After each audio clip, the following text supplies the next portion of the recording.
Thank you, everyone. Thank you so much for coming. My name is Zach. Welcome to Learn to Love. Whose first Learn to Love is this? Welcome, new Learn to Lovers. So for those that don't know, we meet here in this exact space every third Monday of the month, each time with a new speaker speaking on a new topic related to how we can bring more love into our lives, how we can strengthen our relationships, how we can build intimacy and better communication and awesome sex in whatever relationship format that we want. Woo! And today we have a powerhouse of presenters today. We have 4 amazing, incredible human beings, which I'm going to introduce in just 1 minute. And I also wanted to talk about some upcoming programs that we have. So Learn to Love is here every third Monday of the month. Next month, we're going to have Michael Rodriguez speaking on how to wake up from your limiting beliefs and live the love that you are. So if you are a fan at all of meditation, awareness, non-duality, Advaita Vedanta, anything about settling into the loving presence that we are, I hope to see you next month. The month after that, I'll be talking about the 8 steps to self-love. The next month, Janet Pele will be talking about sex. So, and then for those of you, any parents or like soon-to-be parents here? So, Learn to Love is part of the Heart Center, which is all designed to bring more love into our lives. Everything from dating to when you're all the way into old age. And we're going to have a parenting workshop 4 weeks in August. And then we'll do a compassion cultivation training, an 8-week course developed at Stanford University, starting in September. And then right here in this space, we'll have another non-violent communication workshop. So for those that don't know what Learn to Love is, believe it or not, Learn to Love is, oh, that's nice. Doesn't matter. Learn to Love is a community. Learn to Love is you all. So what I want you to do is turn to somebody that you don't know and introduce yourself and tell them why you're here. So I'm rushing a little bit because I want to get to our presenters as soon as we can. Thanks, Paul. And as soon as we can. So Learn to Love is a community. It's a space for us all to come into to talk about our unique challenges that we have related to love, related to having awesome relationships, to realize that you're not alone in whatever it is that you're going through. Learn to Love is also a new paradigm that looks at love not at this like uncontrollable and mysterious force that is completely out of our control when we meet another person, but looks at love like a skill, something that we can all develop, something that we can all practice, and something that we can all get better at. And Learn to Love is also a source of wisdom for us all to bring more love into our lives. So every time we meet, new speaker, new topic, and today we have 4 topics, and I don't have a picture for Tom, but he's right there. You can see his beautiful mug right there. And so our first presenter will be Nisi Bayer, if I'm pronouncing that correctly. She'll be our young psychotherapist, newly certified, if I'm not mistaken. And then Sue Mati is over here. Will be our open relationship coach, and she's the founder of Leading Edge Love Radio podcast. And then for the polygeezer, for those of us more experienced with this life, we have Kathy Labriola, the powerhouse, and then Tom, how do you say your last name? Snetlagi. Thank you very much. All right, so we'll start with Nisi. Actually, I'm going to start, yeah. Oh, you're starting. You got us mixed up. You're going to go backwards? No. I'm just going to introduce the whole thing. Ah, cool. Sorry. Kathy Labriola, ladies and gentlemen. Sorry, I'm just, kidnapping this program here. Sorry, I'm kind of confusing. My name is Kathy Labriola, and I'm a nurse, a counselor, and a hypnotherapist. Lots of people come to my website who are desperate for information on being queer or sex positive or polyamorous or kinky or any number of other things, and they are living in different places, other states and other countries where they don't have access to come to an event like this, where they don't have Zach and his Learn to Love series or any kind of other things that any information. So I like to film these events and put them on my website as a free video educational resource for people. And I appreciate you being willing to let us do the videotaping here so that we can make this information available to other people that wouldn't otherwise be able to access it. And again, just let us know if you don't want your voice in the video. Secondly, I want to give a big shout out to East Bay Community Space for having us here and hosting us here at this venue. As you know, we don't have that many poly-friendly, kink-friendly, etc. spaces in the Bay because, you know, yikes, who can afford to pay the freaking rent? And we have lost a few spaces that have been available for these kinds of events. So we really want to support East Bay Community Space. David, Sue, and Liz, thank you for hosting us. And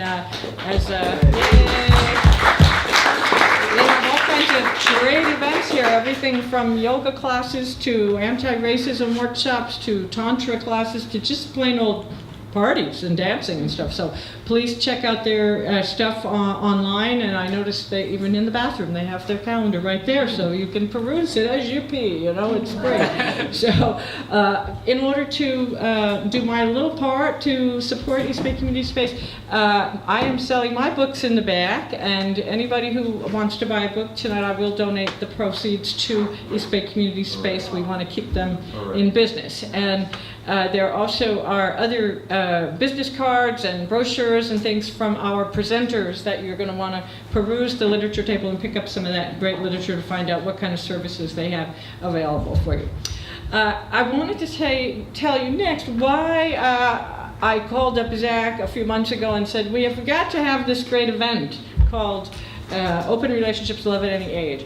And the reason that this idea just popped into my head was one morning I went to my office to see clients, as I often do, and the first client I saw that morning was an 18-year-old woman who was just entering a poly relationship with 2 other women. And the last client I saw that day was an 82-year-old woman who's been in a poly relationship for many years and had 2 wonderful relationships going. And throughout the rest of the day, I was seeing lots of other clients who were somewhere between 18 and their 80s. And I noticed that each of these clients was facing a different set of challenges in their relationships, and each of the clients was drawn into a polyamorous relationship or some form of consensually non-monogamous relationship for a different set of reasons, and they were each running into different kinds of problems, and some of those differences were based on their age or based on what particular age group or developmental stage of their lives they happened to be in at that time. For instance, the first woman that I saw in the morning was only 18. She was just entering a poly relationship for the first time, and she was just like, well, I don't have a roadmap, and I don't have a clue, and I don't know what I'm doing, and I just need to get an idea of whether this even is for me or not. And the second client I saw was a woman who was in her mid-60s, and she was married for many years to a man, and she also has a girlfriend for about 10 years. And when she got involved with this girlfriend about 10 years ago, she told her that her husband was a pre-existing condition, which he didn't like because he said makes it sound like I'm a disease or something. But she said, you know, if you can accept the fact that I have a husband, you know, I want you to move in with us and you know, be my partner. And the first year or so was a little rough, you know, getting used to all that, but she said for the past several years everything's been fine, except now her husband's elderly mother is getting too disabled to live alone, and the husband wants the mother-in-law to move in with them, and the girlfriend's not happy about that. This is one of the things you'll run into if you're polyamorous long enough, and if you're successful at it, you're going to discover you're going to have 2 sets of in-laws or more. And, you know, that could either be good or bad depending on how you get along with them. I personally had 2 mother-in-laws for what seemed like centuries, but luckily one of them has passed on now, and I shouldn't be saying that, but that's the case. Anyway, so that was the next client. The clients I saw after that was a what I call a polyquad with 4 gay men who are all in their mid-40s, and Two of them are a married couple, and the other two are their respective submissives.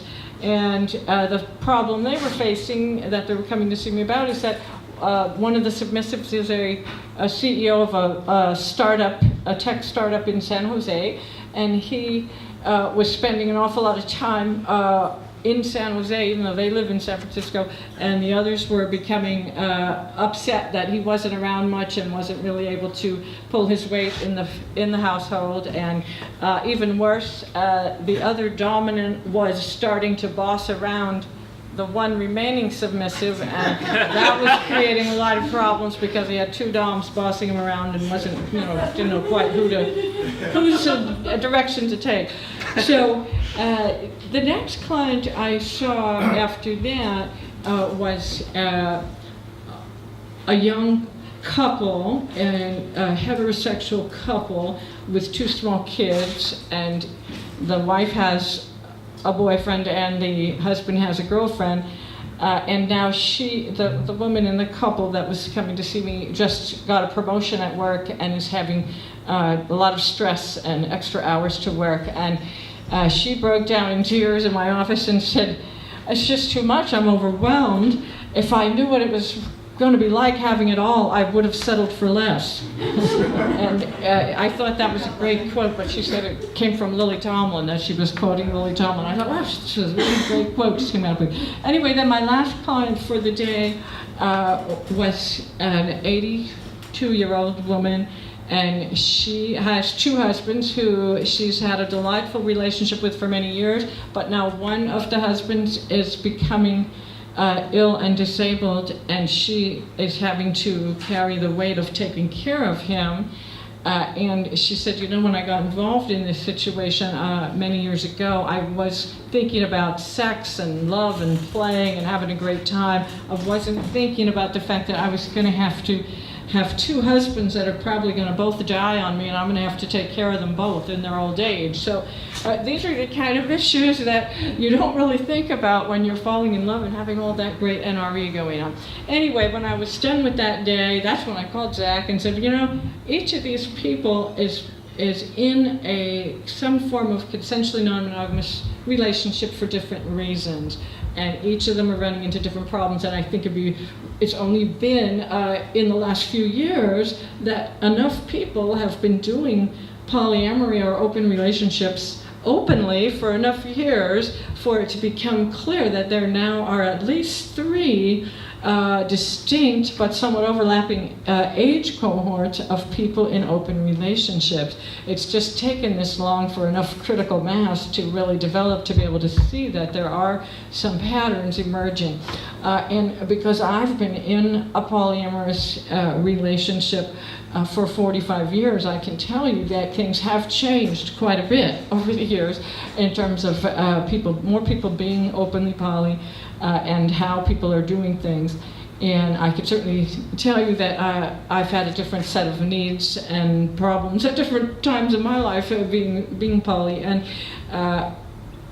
it's been very different as time goes on. Different than when I got started in 1972 with this kind of bizarre lifestyle back in those prehistoric ancient times. And for one thing, we didn't have the internet or any kind of poly meetup groups or any of those kinds of things, but we did somehow muddle through, even without OkCupid and all these other things. I was struck by, I was remembering that at one point I had a girlfriend for about 10 years, and somewhere along the way we were having an argument and processing our relationship. You get two women together in a relationship and we're just such goddamn process queens. We just got to process every little thing that comes up.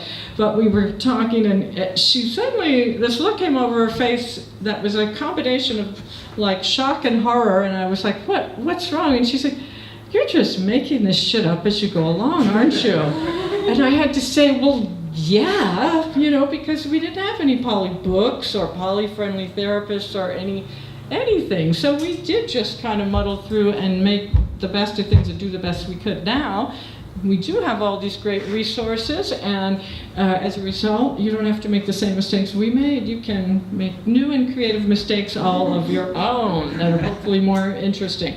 So I'm going to pass the mic on to Nisi. This is Nisi Mayer, and she's a psychotherapist in Berkeley, in my neighborhood in West Berkeley. And she was practically my next door neighbor, lived half a block from me in West Berkeley for 10 years, but now she's defected to Emeryville. So I'm going to hand it over to you.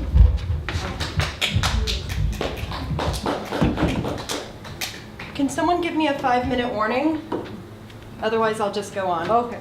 I did want to say one more thing. That is, Nisi's going to talk about the younger polys, and we're going to use these terms, young, middle-aged, and old, very loosely here tonight. You can decide which group you think you are in, but Nisi is going to talk about younger people, and I'm going to just make a sort of executive decision that that's like somewhere up to about 40 or around there, and then I'm going to have Sumati talk about the somewhere like 40 to 55, 60, and then the poly geezers like me, Tom's going to talk about those afterwards. Okay, thank you. Thank you, everyone. So, my name is Nisi Bayer. I'm a newly licensed MFT, that stands for Marriage and Family Therapist. I have a private practice in West Berkeley. I've been doing this shrink stuff for about 5 years. I worked at Crisis Support Services of Alameda County. We run the Alameda County Crisis Line, so all those billboards you see on BART, there are amazing people in the East Bay who spend 4 hours of their week talking to folks who are having the worst day of their life. And so I learned a lot about self-care and a lot about boundaries from that kind of work. I also worked a lot with older adults, so I can't wait to hear what Tom has to say. Let's see, I also spent the past 3.5 years at the Pacific Center for Human Growth in Berkeley. That's the LGBTQ counseling center on Telegraph. And at Pacific Center is where I got most of my experience working with couples, working with throuples, working with poly individuals, and folks who are figuring out their gender identity, their identity. It's been a wild ride. I left there last week, and I'm gonna do a group. I have a group. Anyone here who's 60 and up and LGBTQ, I run a support group called Older and Out. And it is a very lively place. We have the amazing problem of too many people showing up sometimes, so we have to form 2 groups. And it has the really cool feature of being a mixed gender, all gender group, which is not always the case in the queer community. So let's see. Because I have a new practice and because I'm a promotion machine trying to pay off those grad school loans, I have quite a lot of space in my practice. I work with couples, throuples, individuals. I have a lot of availability, and I focus a lot on self-care, and as a result, I give away a lot of prizes at the end of sessions because therapy is a very brave act of self-care, and so just like going to the doctor's office, you deserve a treat after working so hard. So please stop by like the merch booth and help yourself to some swag. I personally recommend the bag of googly eyes, which serve for very creative vandalism. But yeah, these little things right here. I also have lavender, which helps with the nerves. All right, so I'm fresh off of a road trip to Joshua Tree with 2 of my partners, and there was no drama. We got along great, so I'm feeling pretty good about this poly thing. If we had a miserable time in the car together, my tone might sound different. So I am 32, cis female, heteroflexible. I've been poly my entire adult life.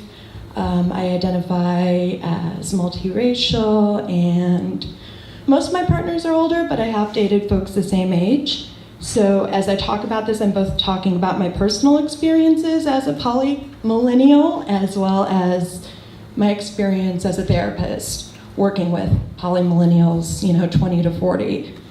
And when I say poly, I'm just going to say that's the overall non-monogamous umbrella. Does that make sense? Okay.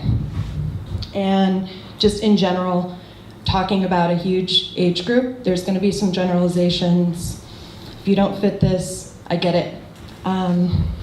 So there's 3 things I'm going to sort of go over. What's our deal? What makes us who we are? What's unique about us? Next thing I'm going to go over is, what are we doing right? What are we kicking ass at? And then finally, how can we get our shit together? What are some ways that we are uniquely sort of not doing such a great job? So in terms of who we are, what's our deal? There's 2 terms I'm going to use a lot, fluidity and flexibility, because that really does seem to encompass the 20 to 40 non-monogamy experiences, approaching things like gender identity, approaching things like demisexuality or asexuality, approaching sexual orientation with a sense of curiosity, fluidity, detachment, a wariness about labels, but also sort of a fierce adherence to labels. We're kind of all over the place. And we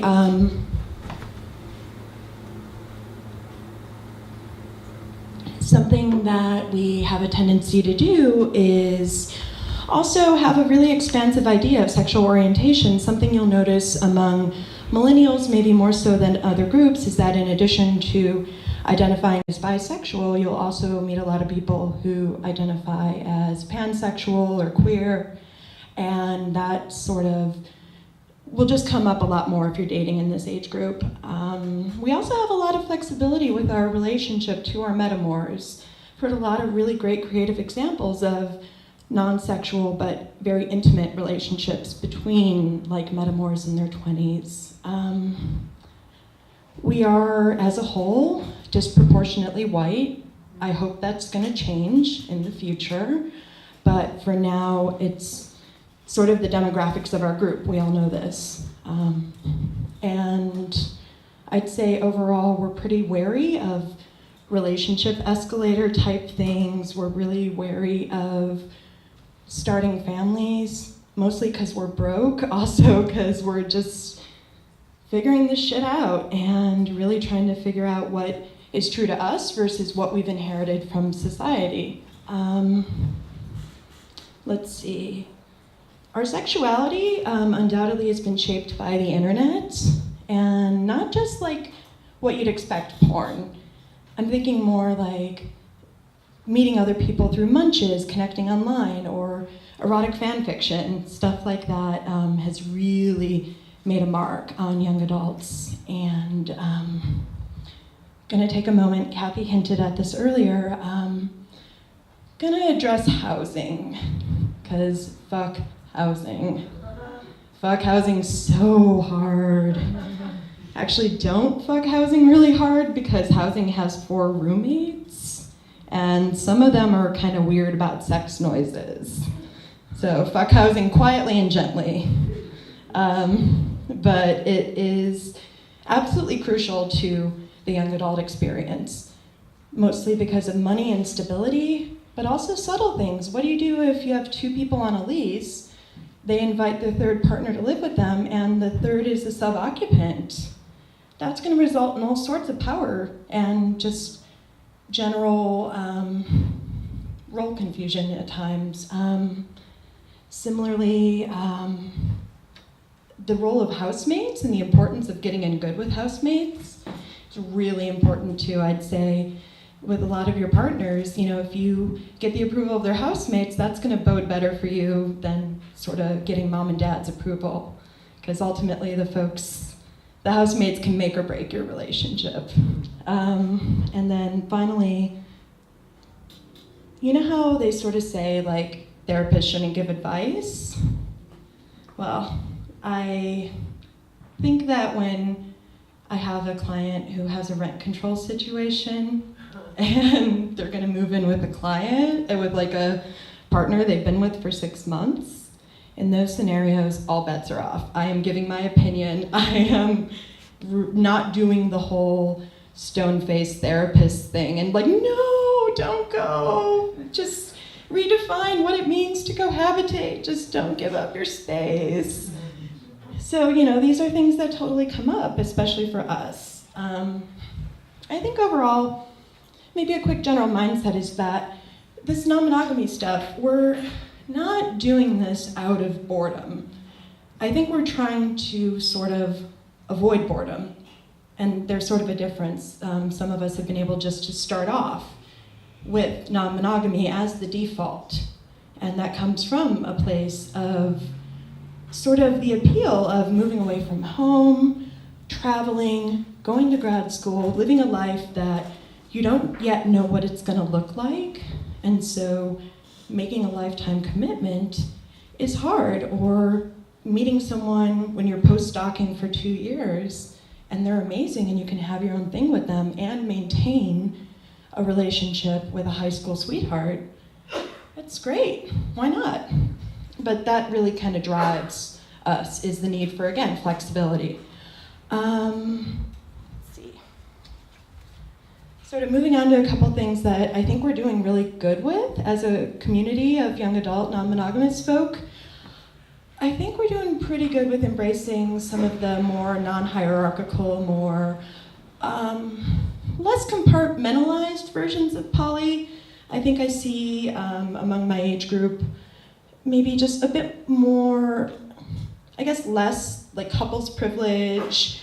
The rules or the hurdles don't feel oppressive as much. I think there's just a real willingness to look at power and look at ownership and entitlement in really creative ways. And then I think also a lot of attention being paid to issues of agency. The other day, I want to say it was last week, Terry Crews was on The Daily Show. Did anyone see that? He wrote a book about toxic masculinity, and he said basically, it's impossible to love someone and control them at the same time. And that really sort of, when we're doing polyamory right, we're operating with that mindset.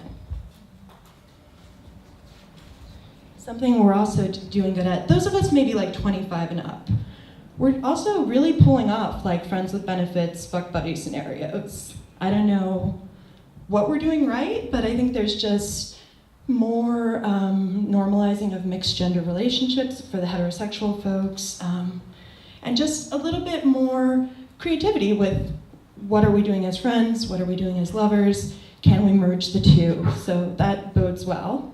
I'm gonna take a quick drink of water and go on to the things we need to work on. How am I doing on time?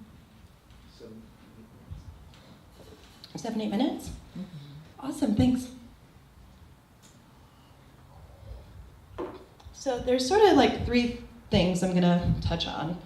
The first being like some stuff we need to do around mental health and needs. Secondly, I'm gonna talk about sort of idealization or being overly philosophical about monogamy. And then finally, I'm gonna talk about like hookup culture, game playing, ghosting, that sort of stuff. But starting off, my age group, we're a little too good at destigmatizing mental health. We care so much about not shaming people for their needs, their triggers, their the ways in which they need to negotiate or their communication preferences. And overall, especially as a therapist, I am all about this. The more we talk about our feelings, the more we talk about our needs, the better. Except this can result in kind of shitty boundaries sometimes, both maintaining boundaries in kind of a loosey-goosey way, as well as bumping into one another's boundaries. Basically, accountability is really important with our partners, with our metamors, and it's really hard for us to find the balance between accommodating a partner when they're triggered, accommodating a partner when they need extra reassurance and things like that. It's a thin line between that and maybe enabling avoidant behavior or dodging accountability. But I guess if you're in a position where you're not allowed to be mad at a partner or a metamor because their mental health needs are so great, that's something to look out for. And it's delicate because, again, my cohort, we are so well-intentioned around this, and we want so badly to create a world and a society where we make room for needs and panic attacks and all these things. But ultimately, both members of the relationship, or all members of the relationship, just sort of need to find a balance, I guess, between the person who's having the problems as well as the people who are in caretaker positions. And so as a therapist, I end up, I know it's a cliche, but self-care, mindfulness. Millennials are a very crafty bunch, and so we have hobbies to keep us busy, or we have people in our family of choice we can reach out to, but just when we find ourselves overwhelmed by our needs, when we find ourselves home alone, when one of our partners is out living it up, I think just my age group could use a little bit more of a reminder that we can take care of ourselves in that moment, and have a lot of self-compassion. There's a great exercise in Kathy's Jealousy Workbook. I'd highly recommend you all buy it. It has you do an inventory of your needs. So needs around financial compatibility, around friendships, around spirituality, things like that, and you rank them, and then you rank, like, how well are these needs being met? And from there, you can sort of do an inventory, and it's just really helpful. I've used it with clients. I had a client run off with my copy, though, a couple months ago, so maybe I need to buy another one. Yeah, therapists get ghosted too. I'm going to speak really quickly about like philosophy versus reality. So folks like me who sort of came at this in their early 20s without having had a monogamous relationship, it can be really easy to get caught up in the ideals of this, in the sort of textbook best practices, and in doing so, bypass over our needs, our feelings, our emotions, the parts of us that are a little bit clingy. But I think sometimes my peers are just trying so hard to do this right. They intellectually, politically disagree, but it's so hard for them to undo the decades of monogamous sort of conditioning, thank you. And so as a result, we end up in a sort of interesting scenario where people are going 0 to 60, they're hiding their needs, but they're trying to sort of do it in a way of appearing cool. And I don't get that, because so many of us are nerds. I figure we would have given up on that a long time ago. But in terms of, I know this whole hookup culture thing is sort of this like mainstream, like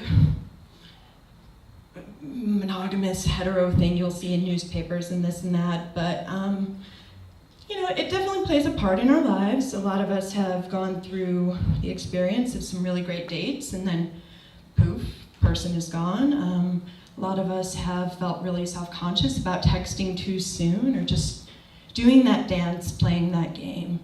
I think what I've noticed in work is that among the more like 20 to 25-year-olds, that's a little bit harder for them. They're not doing as smooth of a job with the friends with benefits arrangements.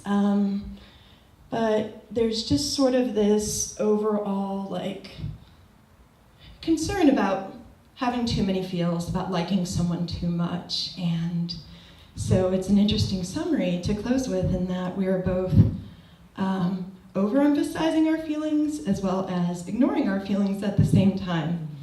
And that's it for me. Thank you.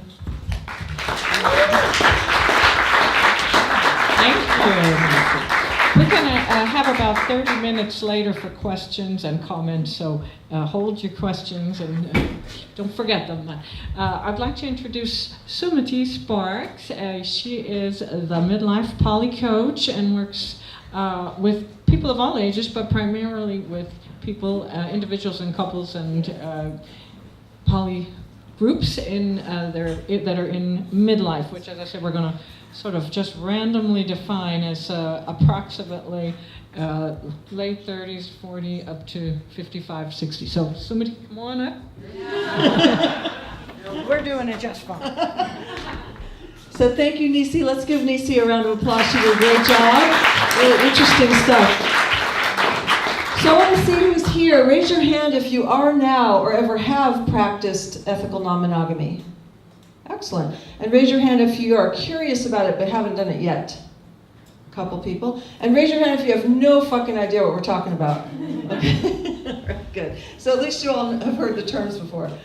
So I'm Sumati Sparks, and as our lovely announcer here said, I'm a relationship coach, and I specialize in helping mature people who are new or newish to ethical non-monogamy. And I also want to thank Kathy for inviting me to this panel, and I want to thank our love guru Zach for putting on the Learn to Love series, and a shout out also to David and Sue for creating this beautiful space for us to use. So I'm here to talk about consensual non-monogamy in midlife, and again, you can define that however you want. 40s, 50s, 60s, or above, depending on how long you're planning to live. And I'm going to talk about, the terms, like Nisi said, poly's a kind of a general umbrella term, but I found that a lot of people don't like to use the word polyamory because maybe they're swingers, or maybe they play with other people, but they don't follow up and have love relationships with them, so that term doesn't fit for them. The term open relationship often doesn't fit for people who are in closed triads or closed groups, so they're polyfidelis.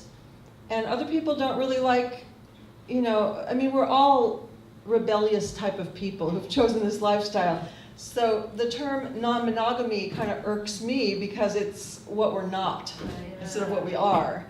But I kind of settled on ethical non-monogamy, and I printed out some cards. And then I went, I don't like the word ethical. It's got like a judgment to it. So I like the term consensual non-monogamy, but my cards were already printed, so I have to live with that. And I'm waiting for another term to come along, but then we'll just push against that. And I do like when people don't use terms at all. I met a couple the other day, and the man said to me, we've been dating for 4 years. So he just stated the fact, rather than calling his partner his sweetie, his lover, his roommate, whatever. He didn't use a label. He just said what the fact is, that they've been dating for 4 years. So that's a good way to look at it too, to just state what's going on. So I'm going to talk about why midlife is an excellent time to pursue ethical non-monogamy, and also some of the issues that are unique to that age group. So first I want to tell you how I ended up here. So I currently have a partner I've been in a relationship with for 12 years, and we've explored every kind of configuration, and we just love each other, and we don't judge each other, control each other, and so we don't ever have to break up because we have room for us to grow and change and meet other people, and we just give each other a lot of space. And because he already had grown children, he's a grandfather, neither of us were looking to start a family. We don't need to live together, get out of my space. We have our own separate spaces that we live in. So we don't have a lot of enmeshment, although we did get a little enmeshed there for a while. We went through that. But for the most part, we really enjoy a large community of non-monogamous people and sex-positive people that we hang out with. And there's lots of lovers and sweeties that we have in our life. But it wasn't always that way for me, believe me. I came from a traditional dysfunctional family, alcoholic father. I inherited that gene. I was lucky enough to get sober in my early 20s, but my father died of that disease. And in my family, I don't recall ever any education about feelings or communication skills or how to have a healthy relationship. None of that was ever discussed. So I started jumping into relationships because I wanted someone to validate me. You know, I wanted to feel worthy. I wanted to feel wanted. And so I just clung to people like a crazy addict that I was. You know, I just got so crazy. And in my relationships, I was extremely jealous. And I also cheated. So go figure. And my relationships usually lasted about 2 to 3 years. And I didn't know there was any such thing as ethical non-monogamy. I was just out there trying to get my needs met and trying to get some validation in the world. So around, in my late 30s, almost 40, I met a man who encouraged me to pursue a crush I had on someone else. And that was revolutionary to me, that he was giving me permission to date this other guy. But I still lied about it. I didn't tell him when I saw the other guy. And I would usually come back around later and clean it up. But that dishonesty really wore on the relationship. So we eventually broke up, and then I started dating the other guy. He became my primary. And I thought, oh, now it's really gonna work, because we started out as polyamorous. That was the premise of how we met. This is gonna be great. We have some communication skills. We had some sex-positive community by that time. And I really thought it was gonna work. But this is when I learned about something called, my brain just went blank. Anyway, we started dating, and dating your own species. That was the blank I had. So something called dating your own species. And that doesn't just mean whether they're polyamorous or not. It also means how you do polyamory, because there's as many ways to do it as there are people doing it. And so my partner at the time, he wanted like a myriad of sexual experiences. I mean, not just on a bedpost. He was just voracious. And I wanted like 1, maybe 2 other deep, ongoing love relationships. So very different ways of doing it. And what he said to me on the day we broke up kind of exemplified our whole relationship. He said, at least I didn't love any of the people I had sex with. So you get the idea. So after that, I got into a relationship with a married guy who had been poly for like 30 years at that time. And he had another lover that he'd been with for decades. And I thought this was a really good match, because we both were part of a poly community. And I thought we both wanted the kind of lean-in type polyamory where we hang out with each other's, we hang out with the Menopause, and we all are together in community. But I didn't know until after 4 years into our relationship, when he wanted to shift things and start spending more time with his other partners and add another partner, I just assumed that we would sit down and talk about it and try to create a win-win and take everyone's feelings into account. But no, he just said, sorry, I'm used to just doing separate dyads with everybody. And I didn't get a voice in it. So this is where I learned firsthand about the term couples privilege, that he and his wife started going on vacations together and spending more time together, and I didn't have a say in it. So I didn't even get to feel like my feelings were heard. So that didn't work for me, and I had to leave. But that relationship really sent me reeling, because I got really triggered in some core wounds that I hadn't really addressed before. I felt really unwanted. I felt like it was a bait and switch. I felt like my community didn't have my back. All kinds of stuff came up for me, and I ended up having a relapse with my alcoholism. And for about 2 years, I engaged in some really self-destructive behaviors, and was lucky that I came out of that. And the way I came out of it was I threw myself into learning about how to do polyamory right. I got a poly-friendly therapist, I joined support groups, and I got really deeply involved in some spiritual work. And I spent a lot of time alone out in nature, and I didn't do relationships for those 2 years. I just got really connected with my source. And when I came out of that, I met my new partner. And of course, it hasn't been all roses. You know, we've had our struggles. But I think today we have the beautiful connections that we have because we've had so much space with each other. And I've told him, you know, you can have as many relationships as you want. So he has a bunch now. And I'm really close friends with his other sweeties called my Menopause. And I have some yummy, juicy sexual connections with my Menopause primary partners too. So there really is kind of a full circle there, and it's very sweet today.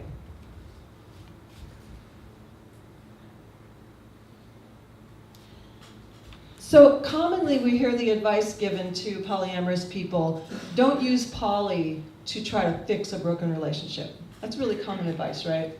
Well, I want to push back against that a little bit. I think that, yeah, it's true if the entire relationship is broken. But if there's just certain parts of the relationship that don't work, I want to argue that polyamory can actually help.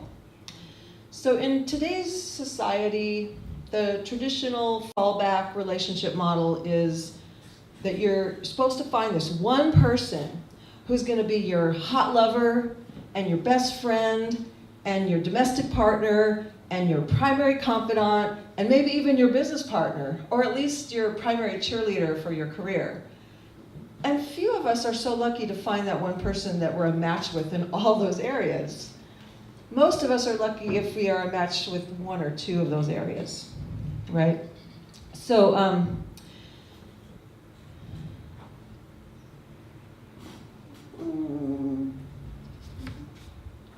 okay, so a lot of couples find themselves in relationships for 10, 20 years, and they've stopped having sex because they've lost their ability to be a match in that area. And it could be because they have a real mismatched desire for how much sex they have, or the kind of sex that they want.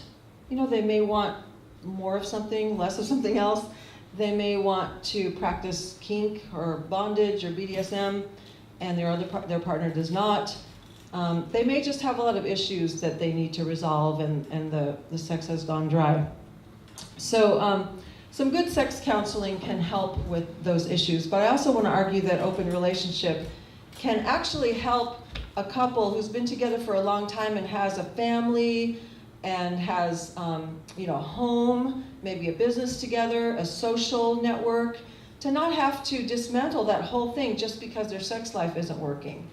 So open relationship can actually save that relationship. There's also this loss of eros that comes from familiarity, and that's really common for most people. I mean, how many people do we know that have been married 20 plus years, they're monogamous, and they're still having hot sex all the time? It's pretty rare. So erotic energy requires tension and space. So polyamory can give you just enough of that tension if you're staying on your growth edge. And I'm not talking about pushing yourself, beyond your comfort zone when you think that you're trying to be more evolved than you actually are. But if you're honest about where you are in your growth, and you're speaking your needs, and you're owning your feelings and not blaming your partner, and just staying on that edge, that can give you enough tension to create some juice with your primary partner. And as far as the space goes, when I work with couples who are new to polyamory, the first thing I have them do is unmesh. So their life has become enmeshed in many ways, and one of the suggestions I make is to start having dates, to not just take each other for granted and assume that you're going to be available every Friday and Saturday night or whatever, but to make dates. So then when they start going on dates with other people, they'll actually start to miss each other, and that can create the space that's needed to kind of reignite that juice between the couple. So that's why I think polyamory can actually save a broken sex life in a long-term marriage. So then there's the M word, menopause, and it's a thing. And it's not just a thing for women. So most of us know about PMS. But then when women get into their 40s, there's perimenopause, and that's when the hormones are just going all over the place, and you have giant mood swings and a bunch of other symptoms. And then after menses stops, it's called menopause. Now I don't know why they call it pause, because it doesn't come back. It should be menostop. But I digress. So it also affects men. My partner will tell you he's on his 5th lover who's gone through menopause. He has a tendency to date women in the late 40s who then after a few years go, I'm not feeling sexual anymore. So that's how it can affect men as well. And men's hormones also decline. Women's fall off a cliff.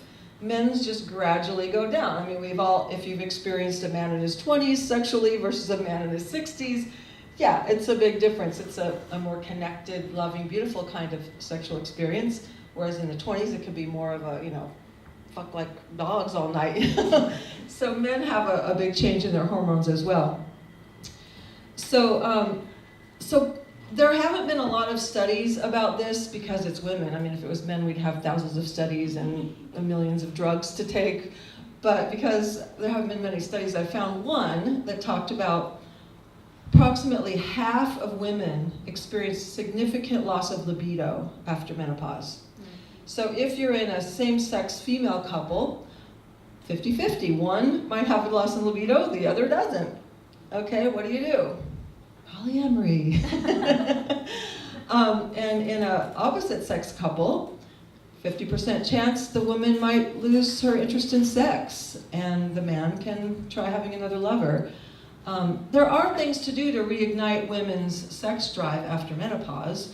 Oftentimes we just need a little bit more wooing or more romance, or, tantra, or making homemade porn, bondage, BDSM, things that kind of wake us up out of that kind of lull. So just our sex drive isn't like right there at the forefront, but it can be coaxed out with some activities. But also open relationship can bring a woman's sex drive back.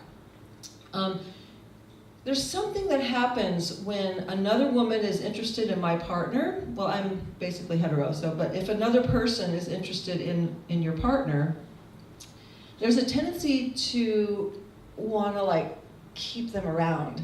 There's a tendency to want to be like, well, I want to stay sexy, so they'll also be interested in me. There's also kind of a primal thing that happens where you go, other people are looking at my partner. Yeah, they're kind of hot. I forgot how hot they were. So it kind of reminds you that they're really sexy. So polyamory can actually wake up a woman's sex drive after menopause.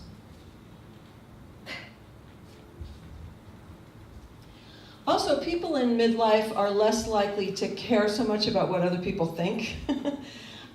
Usually the kids are older or grown, and so you're not so worried about what your kids are going to say. Like, I have a client who's in her early 60s, and she's opening a relationship for the first time, and she has 2 children in their 20s. One is already identifies as non-monogamous, and the other is in a relationship with a trans person. So they're already way ahead of her, and they're like, it's about time, Mom.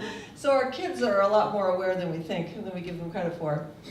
But also, when you have little kids, they might tell their little friends that, Mommy and Daddy have a girlfriend or a boyfriend, and then those little friends go and tell their parents, and then the parents think you're a pervert, and then your kids get teased, and everything's crazy in the school or the community. So that's less likely to happen when your kids are grown and they understand when confidentiality is necessary.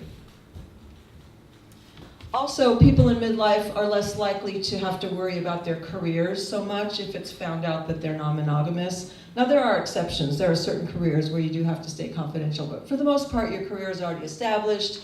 You can be who you want to be. Same thing in our larger community. Depending on where in the world you live, you can usually be pretty out about it, and people will still judge you, but it's a lot better than it used to be.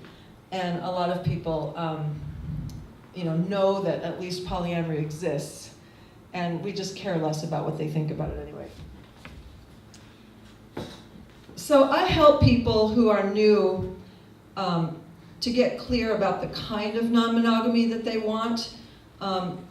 We start by having that talk. I actually skipped something before I go there. I want to talk about some of the challenges. How much time do I have? 5 more minutes. Okay, great. So I want to talk about at least one of the challenges that people have in midlife. So it makes me think of a couple I'm working with now on the East Coast, so you won't know them. But so they've been married 20 years. They didn't have sex for 10. The husband decided he wanted to start dating somebody else because they weren't having sex anymore. And the wife said, well, I want us to rekindle our sex relationship before you start having sex with someone else. So when they weren't having sex, they could just kind of sweep their issues under the rug all that time. But now that they're trying to create genuine intimacy and passion, all those issues are coming up again. So his issue is that she's critical of him and micromanages him, and she's controlling, and it shuts him down. And her issue is he doesn't kiss me right, he doesn't touch me right. So these issues just keep coming up. I've been working with them for 6 months, and those issues are so right there. And we've kind of, it's like a sculpture where we've sculpted away everything else, and he's got another girlfriend. For the most part, it's going well, but that's what's left, is this issue that's been going on for the last 10, 15 years in their relationship. And will they be able to get through it? Because it's a long time issue. And one of my mentors, Susan Campbell, wrote a book called The Power Struggle. And she talks about the power struggle as the second phase of relationship, the first phase being the honeymoon phase or NRE. And then the second phase, usually you run into anywhere from 6 months to 2 years into the relationship. So in the normal progression of relationships, you would be working through your power struggle, and if you have issues that aren't compatible, you'll probably break up. But because people stop having sex and stop having intimacy, and they just go about their life building their family, building a home and business, they ignore those issues, and then 20 years later, they're still there unresolved. So will they be able to work through those issues? I'm helping them, I'm giving them tools, they're working really hard. Check in with me in 6 months, I'll let you know if they can work through it. But that is one of the challenges that long-term relationships have to go through when they open up later. So what I do with my clients is first I help them get really clear about the kind of non-monogamy they want to have. I mean, it could be anything from being monogamish, where they actually don't engage with other people directly, but they just flirt, or maybe they go to a swing club and just stay with each other. There's all kinds of things you can do without actually touching another person. Also, maybe kissing or play without full-on sex. There's all kinds of levels that you can engage in. Or do they want to be more swingers, more recreational sex, or do they want full-on polyamory? Do they want to find 1 or 2 other people to join in their poly family? So I help them define what they want to do. And sometimes you don't know what you want to do until you get out there and mix it up. And you try something and you go, well, that didn't work. Let's come back here and regroup again. So I help them course correct as they go out and try things. And I've made all the mistakes for my clients. So hopefully I can help them get back on track faster than it took me. Because like Kathy said, we didn't have as many resources available back when we started. And then the other challenge that midlife people have is finding other people to date, finding enough choices so they can find someone they like. So we work together to help them with the resources to find communities, to go find other people to date using online, in-person communities. Depending on how big the city is you live in, you could even start your own community. So I help people find other people to date as well. So in the back, you'll see these cards. This is the front and this is the back, or this is the front and this is the back. And this talks about my podcast, and it's a live radio show that rolls over to podcast, and I've recently interviewed Zach on my show. That was really fun. And I see Miles here, who's going to be on my show soon. So all the past episodes are on my website. Please listen to them. They're free. They're really informative. There's all kinds of really well-known, fabulous people on there. And also on my website, there is a really fun quiz that you can take. It's called How Suited Are You for Ethical Non-Monogamy? And you can find out your ranking from 1 to 20. So it's kind of fun to take, and it also allows you to be on my mailing list, because I'm also here in Oakland and I will be having events for the ethical non-monogamy community.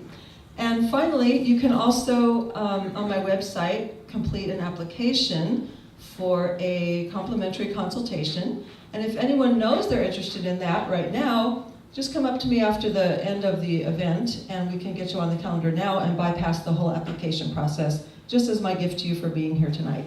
So thank you all so much. Thank you, Susan. Okay, and as I said, we'll have a chance to ask questions or make comments later. I'd like to introduce now Tom Schnatlug, and he is going to give us a talk about polygeezers like me, people that are more or less over 55 or 60, somewhere in that. And actually, you can tell us what you think polygeezer. How old do you have to be a polygeezer? I'll tell you. Okay. Yeah, I'll tell you. So people disagree on what the meaning is of old age.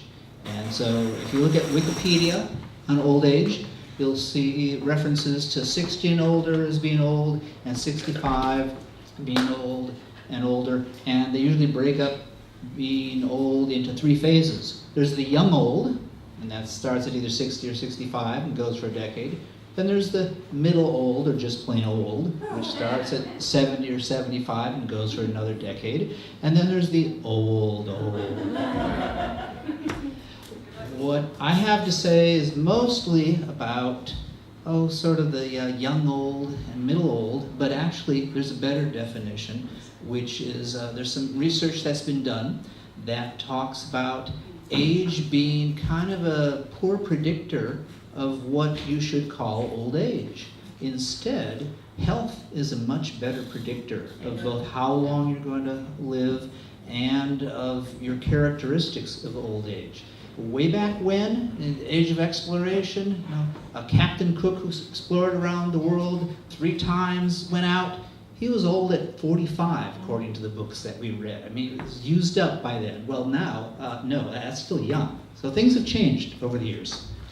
Now, my talk is primarily one of advocacy. It's like, okay, we have young poly, middle-aged poly, but being poly at a senior age is the best. Now, I've given a talk where I tell why it can also be the worst, but that's not tonight. Tonight, it's about why it's being the best. Now, let's see what this clicker does. Am I saying that being a senior is the best time for poly does beg some other questions. We're going too far, too fast. There we go. There we go. Okay. So, what is the point of poly, if you say it's best? And who are the seniors? We've just talked about that some. And then, is it seniors are good at poly, or is it that poly is good for seniors? That one, the answer is both. Okay, and I'll try to hit the next one. No. Yes. Okay, I think we skipped one already. Let's go back one. Let's see if I can. No. Okay, so poly success can be defined in various ways depending upon who's talking about it. Some people say the point of poly is to be an anarchist and fight the system and so on. We'll give that to the young folks as being more of a point of being poly. Other people say that, it's part of queer theory in general, and other people say that, poly is important for intersectionality discussions. All those things aren't going to apply to seniors, because seniors won't even know this word, intersectionality. I'll tell you that. What we are going to focus on is why poly as being for love, connection, and support. And in those things, seniors can be good at it, if they want. So, what are the important things that are part of poly if you take it as for love and support? Well, one is you have to have time availability. Another thing is you have to be able to handle jealousy. And you have to be able to handle being out. And then there's communication skills, stress, happiness, and other factors. So if you want to compare different ages for handling all those important factors for being poly, who's going to be best at it? Well, let's look at time availability. Leisure time is this big bar here. And these are folks up here that are 65 and older. The people who are middle-aged are down here. People who are younger are a little better than the middle-aged. But guess who has the most time? No question. As opposed to, what are people younger and older doing? Well, younger, they're either educating themselves, because this work in education, and the middle age, of course, they're busy working. Then they're also for caring for other household members, i.e. kids. Well, that goes up in middle age. So it's the old folks who have time for poly. All right. Now, jealousy is another big thing that comes up. A woman named Elizabeth Sheff has been doing longitudinal studies of poly families, focusing on kids in particular, for 20 plus years now. And when she talks to older poly people about jealousy, here's what she said. They've had to deal with that for so long, it's all boring now. They know how to deal with it. experience in your life in being poly helps with dealing with these things. I mean, we're not new to sex, for one thing. We're not trying to start families. We're not investing everything in, trying to have, starting a business and a family and all that sort of stuff. And we know ourselves. We've had to live with ourselves for a long time. Okay, so other things. Everybody who's in poly has to deal with other people in the world because most of us are not poly out in the world.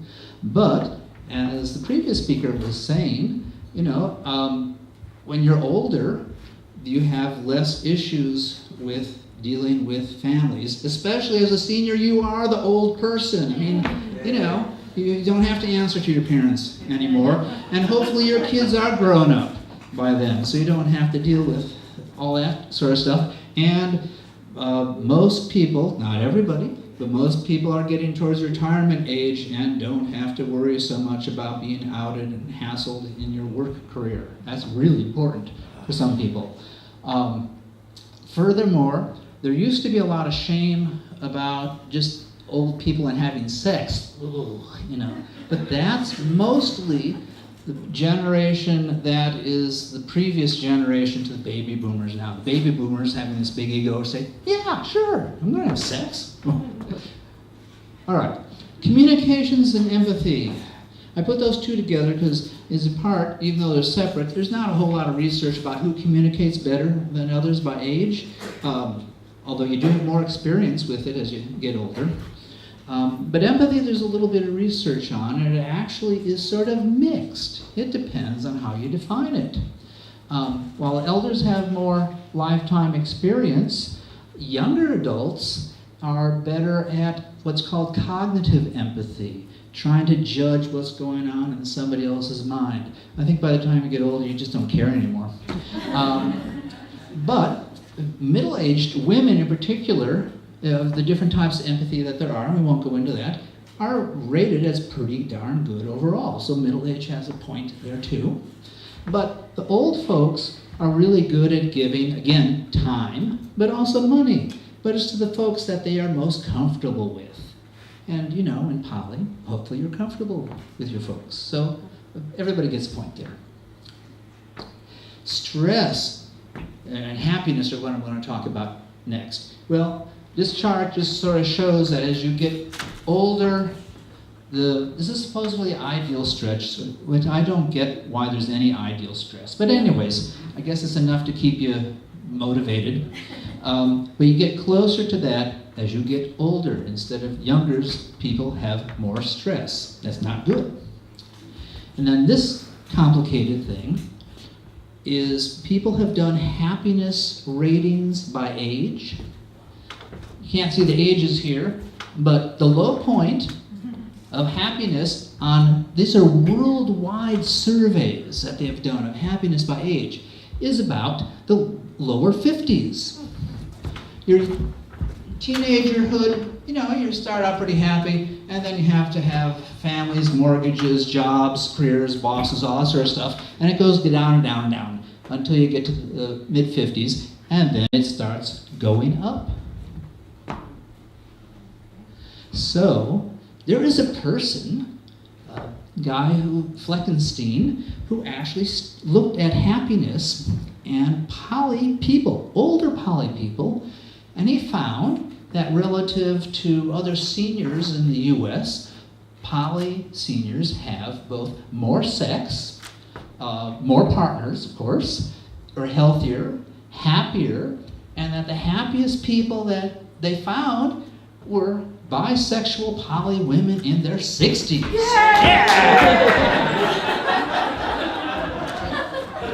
I should say that, by the way, men weren't always as happy being poly. They were about equal to monogamous men in many circumstances. But we won't go further on that right now.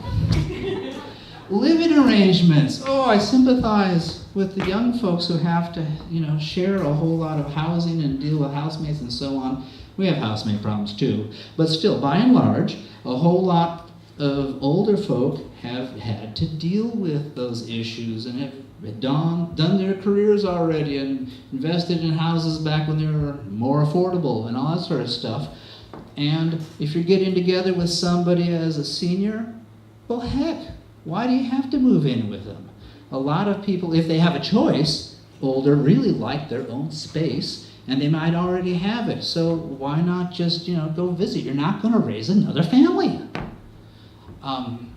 And seniors, they might have their houses already, so they have an advantage there, which is good for hosting.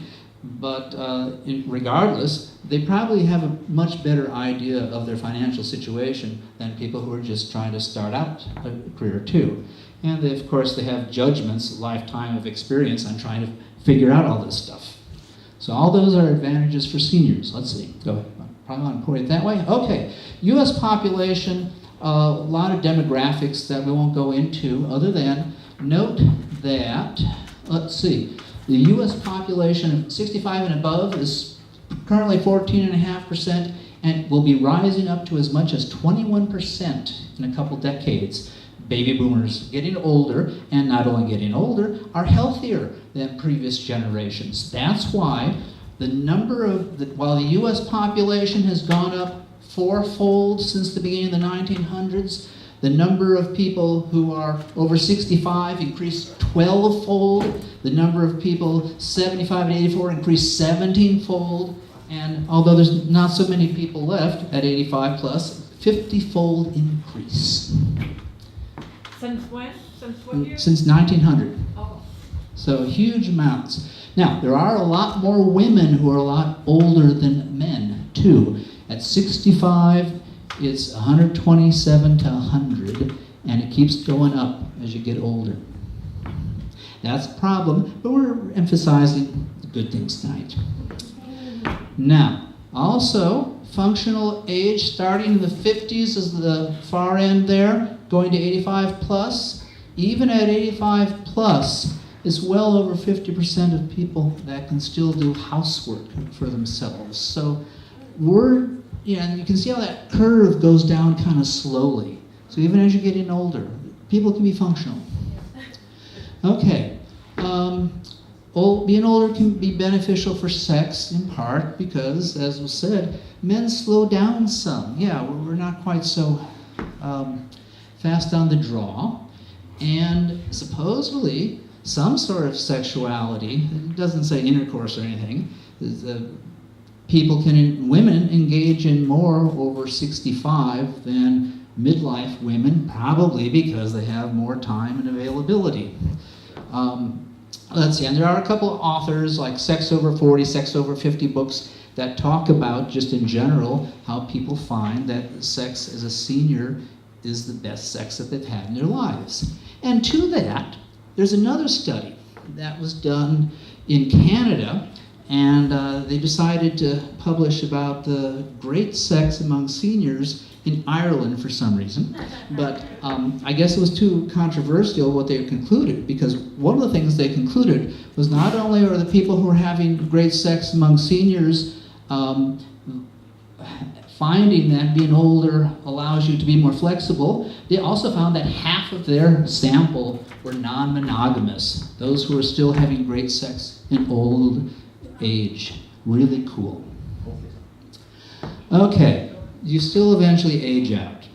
So there are the people that are called the sexual survivors, like in their 80s and 90s, who still have sex, and it's the minority. It's not that much. But those who decide to be sexual, it's important to them. In fact, if you look at the Wikipedia article on old age, you will see that sex and ability to have some sort of sexuality throughout your life is the one and only thing that it lists as a good physical attribute out of 35 or something like that of old age. Okay. Let's see, so a conclusion here. We want to have everybody realize that it's a win for us all if we decide that being sexual in old age, especially poly, is a good thing.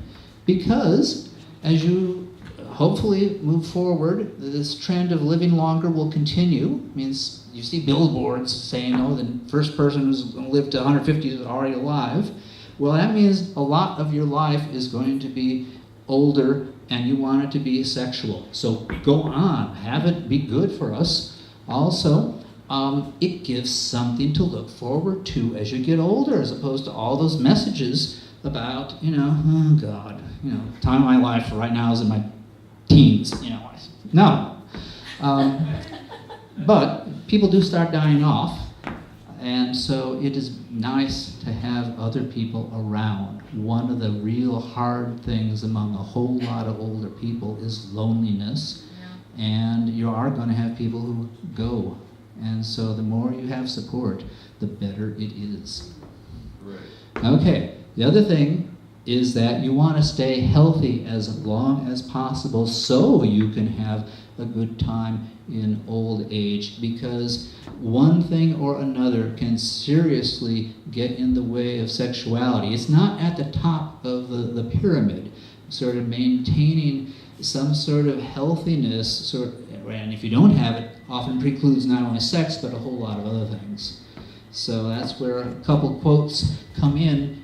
And in particular, this study of activity in old age says people don't really realize that how vigorous they can be as they get into their old age, and what a huge variability there is, especially at senior ages, which is based on how they've lived their lives getting to that point. So you really want to jump up and down and say, stay healthy, have a good lifestyle, and you can have sex forever. Well, not forever, but for your whole life. Okay, so some references, and how am I doing on time? You're about 7 minutes. 7 minutes, okay. Well, we'll go to the dark side for a moment then, which is that, so what haven't I talked about? And I've talked about these topics, both, what is good and what is bad. So some of the bad stuff includes the fact that as we get older, there are more imbalances in the genders. Men tend to live less long than women in this day and age. And so as you get older, if you are a woman in particular, it's harder to find dates. So previous speaker talked about how hard it is to find dates in midlife. Well, if you're an older poly person of either gender, the number of people who are poly, and over, 55 in the Fleckenstein study, it said in the general population is like in tenths of percents. It's like well below 1/10%. So your population is pretty limited, and if you're a woman and you're looking for a poly guy, it's even harder. So that's where one of the authors, Joan Price, while she's maybe newly poly, she hasn't been historically, she talks about all the different ways that women can support sexuality in their lives, from solo sex to exploring various things. And she's an expert on vibrators, by the way, for older women. Look at her blog. And being more flexible and not taking a traditional sort of passive female role will make a difference. You're no longer waiting for somebody to come to you to have a family with. You are now sort of on an equal plane in terms of that point of life with everybody else. And so it's a big, it's a challenge, but it's a surmountable challenge, and you don't have to find somebody to be your one and only either. Let's see, other things that are downsides. Well, just the general fact that us older people aren't nearly as flexible in our attitudes as the younger people, where some people are saying, oh yeah, I just started out poly because I could be as a younger person. Well, that's not the case for us older people. It's like, if you look at the demographics, it's like 99% of, I think, people like over 75 or something like that are hetero and not even gay. And it goes down to like 84% among the youngest adults. It's like the number of people who aren't calling themselves just heteronormal is changing, but in the younger population. Old folks, well, we're sort of stuck with our histories, except for those of us who maintain some sort of flexibility about it. Okay, I think I'm probably about out of time. Right. Okay, Okay. thank you.